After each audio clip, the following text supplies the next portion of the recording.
Shalom, j'espère que vous allez très bien. Je voulais partager avec vous un message.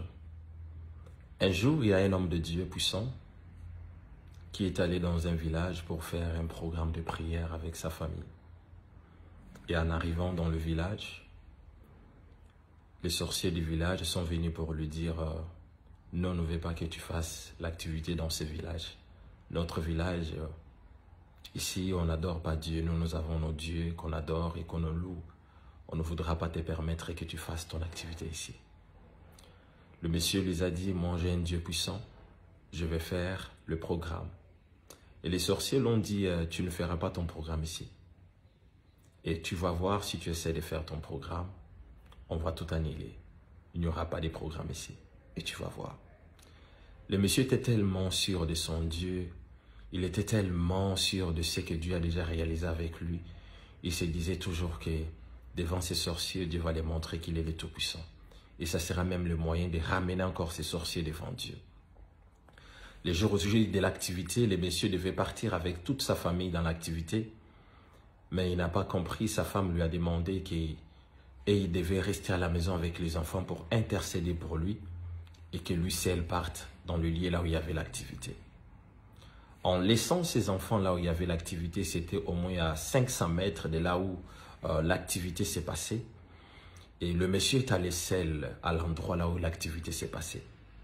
En arrivant dans l'endroit là où l'activité s'est passée, quand le monsieur va maintenant monter pour commencer à annoncer la bonne nouvelle, il y a eu une forte pluie qui venait de nulle part, qui a commencé à tomber.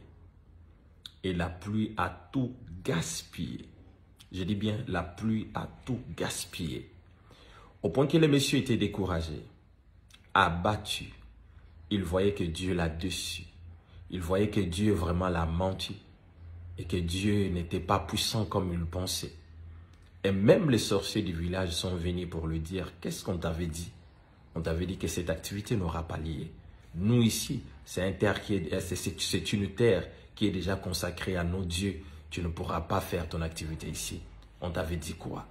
Le monsieur était tellement déçu de ce qu'il venait de voir parce que la pluie était tellement forte au point que la pluie a tout annihilé. Je dis bien tout annihilé. Le monsieur était confiant en lui au point que le monsieur a même déchiré la Bible pour dire que Dieu l'a déçu. Dieu l'a trahi. Il n'imaginait pas que de telles choses pouvaient l'arriver. Le monsieur était tellement déçu au fond de lui qu'il a même dit à Dieu que moi je ne te servirai plus jamais parce que j'ai compris aujourd'hui que tu n'es pas pour toi un Dieu puissant comme j'imaginais, comme je pensais. Le monsieur était tellement déçu de Dieu. Et qu'est-ce qui s'est passé? Le monsieur a décidé de rentrer chez lui à la maison. Et en rentrant chez lui à la maison sur cette pluie, il voit à quelques mètres de chez lui à la maison, il voit les mamans qui sortaient vers chez lui à la maison, qui viennent pour l'annoncer que tu as un Dieu formidable. Maintenant lui, pendant qu'on lui dit qu'il a un Dieu formidable, il n'a rien dit. Il y a d'autres mamans qui lui disent, on n'a jamais vu des choses pareilles. Non, ça ce n'est que Dieu. Toi tu as un Dieu puissant. Nous on croit maintenant à ton Dieu. Le monsieur ne comprenait pas ce qui s'est passé en fait. C'est comme ça, le monsieur prend la parole pour dire à une maman, qui est le Dieu puissant dont vous me parlez? C'est lui donc qui vient de faire, comment on appelle, qui vient me donner la honte devant les sorciers là. Non, lui n'est pas un Dieu puissant. Lui, je priais, je croyais qu'il était un Dieu puissant, mais en réalité, ce n'est pas un Dieu puissant. Le monsieur était tellement déçu, au point qu'il ne voulait même pas écouter les mamans. Mais plus il s'est rapproché de sa maison, plus il voyait des gens tout autour de sa maison. Mais il ne comprenait pas. Il a vu tout simplement la toiture de sa maison qui était tout brûlée. Mais il ne comprenait pas. Il y a une maman qui prend la parole, qui lui dit, toi, on va commencer à servir votre Dieu. Parce que votre Dieu nous a montré qu'il est le Tout-Puissant. Il y a une maman qui lui dit, on a vu le feu qui venait de nulle part, qui a commencé à consumer ta maison. Et on ne savait pas comment faire sortir tes enfants et ta femme de l'intérieur. On était désemparés, on ne savait pas quoi faire. Mais subitement, on a vu une pluie qui venait de nulle part. C'est cette pluie-là qui a arrêté le feu. Si ce n'était pas cette pluie, le feu n'allait pas s'éteindre. Waouh! C'est que le monsieur a compris une chose. Que c'est que si Dieu a laissé la pluie, les sorciers pensaient que la pluie était pour empêcher ces messieurs, pour qu'ils ne fassent pas son activité. Mais en réalité, la pluie était pour que les enfants de ce monsieur ne meurent pas, ne s'ébranlent pas, ne soient pas consumés par le feu. C'est que le monsieur comprend que si Dieu a laissé la pluie détruire l'activité ou détruire son activité, c'était tout simplement parce que Dieu voulait épargner sa femme et ses enfants. Je voulais te dire une chose. Quand Dieu permet que tu connaisses une défaite, ce n'est pas parce qu'il veut donner la victoire à tes ennemis, mais parce qu'il veut te donner une victoire, mais d'une manière cachée, d'une manière masquée, des fois que tu ne comprends pas.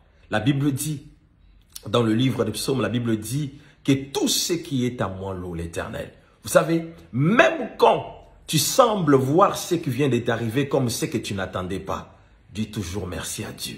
Tu ne sais pas ce que Dieu a fait derrière cette défaite. Tu ne sais pas combien Dieu t'a épargné derrière cette défaite. Tu ne sais pas ce que Dieu a réalisé dans ta vie. Peut-être dans les jours à venir, tu comprendras pourquoi Dieu t'a refusé ce que toi tu pensais être ton bonheur d'aujourd'hui. Peut-être dans les jours à venir, tu comprendras pourquoi Dieu n'a pas permis que tu entres dans telle chose. Peut-être tu comprendras dans les jours à venir pourquoi Dieu t'a refusé ce boulot. T'as refusé peut-être cette relation. T'as refusé peut-être ces contrats. Tu le comprendras peut-être dans les jours à venir. Mais le temps où tu n'as pas encore compris, prends juste le temps de lui dire merci. Dis-lui, je ne comprends pas tout ce que tu veux faire avec moi, mais je te dis tout simplement merci. Je voulais dire à quelqu'un, peut-être tu ne comprends pas ce qui t'arrive en ce moment, mais n'oublie pas que tout concourt au bien de ceux qui aiment l'Éternel. Dieu ne peut pas te faire passer sur ce chemin pour te détruire. Certainement, il te préserve quelque chose de meilleur. Je voulais dire à quelqu'un, Dieu est formidable. Même quand on ne comprend pas ce qu'il veut faire, comprends seulement qu'il veut agir en votre faveur. Dieu ne donnera jamais raison à tes ennemis. Il te donnera toujours raison. Et toi, même dans le futur, tu diras à ton cœur, Dieu a toujours raison. Ces messieurs, Dieu a fait pleuvoir la pluie. C'est tout simplement parce qu'il ne voulait pas détruire l'activité, mais il voulait tout simplement préserver sa famille. Imaginez que le monsieur avait passé son activité bien et qu'il rentre chez lui à la maison, il trouve sa femme, ses enfants morts. Qu'est-ce que ces messieurs allaient dire? Dieu m'a trahi, mais Dieu a préféré préserver la vie de ses enfants. Et l'a mené même à gagner les âmes à travers ce qui venait de se faire. Dieu a mis le moyen de te faire du bien. Même derrière le manœuvre du diable, Dieu peut te faire du bien. Que Dieu te bénisse. Que cette nouvelle semaine ne regarde pas les circonstances. Regarde Dieu. Il sait comment gérer les choses mieux afin que toi tu témoignes sa gloire. Que Dieu te bénisse. Que Dieu te bénisse. Partage ces vidéos. Tag un membre de ta famille afin de le permettre d'écouter ces messages. Que Dieu vous bénisse. Plein de bonnes choses à vous. Merci.